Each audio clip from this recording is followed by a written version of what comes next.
برادری سوال کردند که آیا انگشترین طلا برای مردها اجازت است؟ الجواب بسم ملهم الصواب.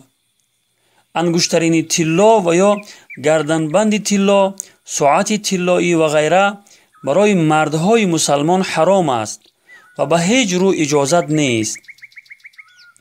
امام بخاری رحمه الله از حضرت برای ابن عازب صحابی جلیل القدر رضی الله عنه روایت می کند که فرمودند پیامبر خدا صلی الله علیه و سلم ما را از 7 چیز منع فرمودند. در این حدیث حضرت برای ابن عازب 7 چیز را یک به یک بیان فرمودند که یکی از آن 7 چیز به دست کردن انگشتر طلا است. در حدیث دیگری که آن را امام احمد و اصحاب سنن از حضرت علی ابن ابی طالب رضی الله عنه روایت کرده اند و ابن حبان و حاکم آن را صحیح شمرده اند، بیان شده است که پیامبر خدا صلی الله علیه و سلم ابریشم و طلا را گرفته فرمودند که این 2 چیز برای مردهای امت من حرام و برای زنهایشان حلال است.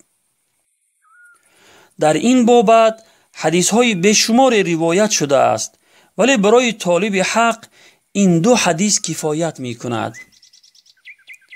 برادر عزیزم، این سخنان پیامبرت برای تو چه ارزشی دارد؟ دعوا می کنی که پیامبر خدا صلی الله علیه و سلم را دوست می داری، پس چرا او را اطاعت نمی کنی؟ پس همین الان اگر در دستت انگشترین طلا داشته باشی، او را برآورده کنار گذار و از پیامبرت اطاعت کن تا کامیاب و رستگار شوی. عذاب سرپیچی از دستورات پیامبر خدا صلی الله علیه و سلم را که خوب می‌دانی که چه عاقبت‌های خطرناکی دارد. والسلام علی من اتبع الهدى. دارم گناهی به عدد، یا رب مرا رسوا مکن. از لطف تو خواهم مدد، یا رب مرا رسوا مکن. ای خالقی ارض و سما، ای مشفقی شاه و گدا.